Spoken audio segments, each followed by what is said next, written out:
જય માતાજી, નમસ્કાર. હું તારક ઠાકોર. આજે 23 ફેબ્રુઆરી 2026 સોમવારનો દિવસ છે. અહીંયા આગળ આપણે ગુજરાત વિધાનસભા એટલે આપણે કહી શકાય લોકશાહીનું મંદિર, ત્યાં આગળ આજે આપણે અહીંયા આગળ ઉપસ્થિત છીએ. અને આપણે કેમ અહીંયા આવ્યા છીએ તો ઓબીસી અનામત વર્ગીકરણ કે જે આપણા સમાજના શિક્ષા અને રોજગાર માટેનો એક સૌથી મહત્ત્વનો મુદ્દો છે એ વિશે વાત કરવામાં.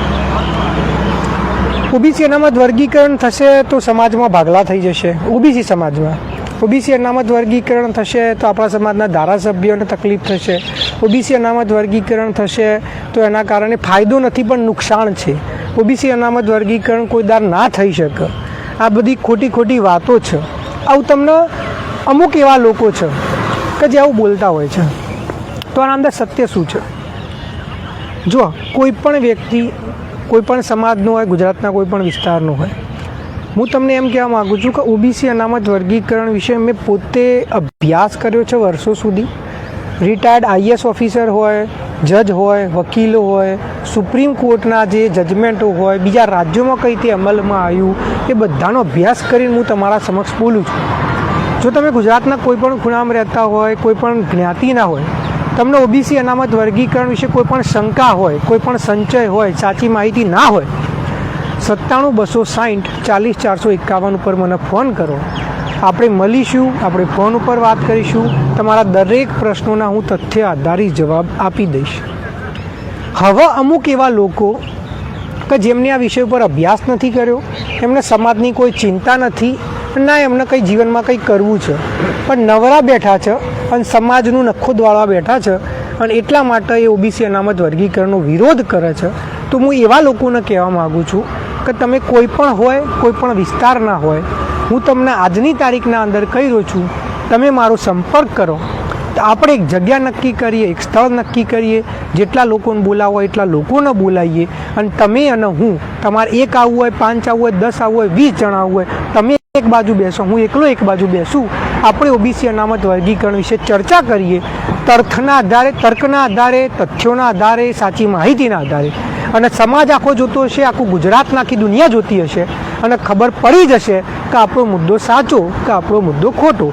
જો તમે સાચા છો તોય સમાજને ખબર પડી જશે અને જો હું સાચો છું તોય ખબર પડી જશે. જો તાકાત હોય તો આવી જજો અને જો તાકાત ના હોય તો સોશિયલ મીડિયા ઉપર આજે કામ વગરનું બોલીને વિરોધ કરવાનું નવું શીખી ગયા છો એ બંધ કરી દેજો. કારણ કે તમારા જેવા લોકોના કારણે સમાજની આ પરિસ્થિતિ છે કે આપણે પોતાનો હક અધિકાર નથી મેળવી શકતા અને આજની તારીખના અંદરે આપણો સમાજ પાછળ રહી ગયો છે.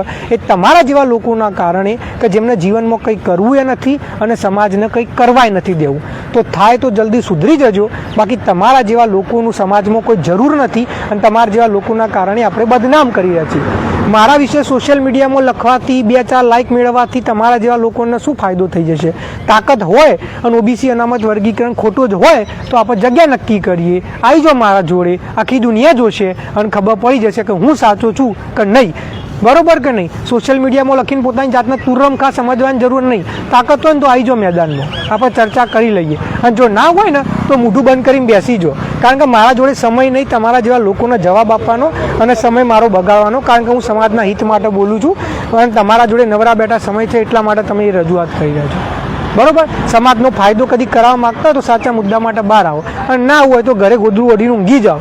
ખોટી વાતો કરો ના.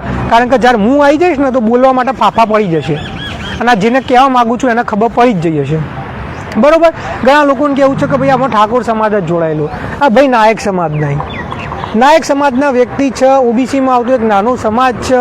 એમને પોતાના સમાજની મિટિંગો કરાવી, એમને 4 ધારાસભ્યોને પત્ર આપ્યા, ચાર એમને મામલતદારોને પત્ર આપ્યા. દેવી પૂજક સમાજના વ્યક્તિ આપણા જોડે મિટિંગમાં આવે છે, રાવળ સમાજના આવે છે, વંજારા સમાજના આવે છે, મને ભરવાડ સમાજના લોકોનો ફોન આવે છે, માછીમાર સમાજના લોકોનો ફોન આવે છે, બજણિયા સમાજનો ફોન આવે છે અને પછી એમ કહો છો કે જોડાયેલા નથી. એટલે ભાઈ ઠાકોર સમાજ, કોળી સમાજની સંખ્યા વધારે એટલા માટે એ વધારે દેખાય અને એ લોકો બિચારાની સંખ્યા ઓછી કે જેના કારણે ઓછા દેખાય. એ પ્રયત્ન તો કરે જ છે પોતાની રીતે.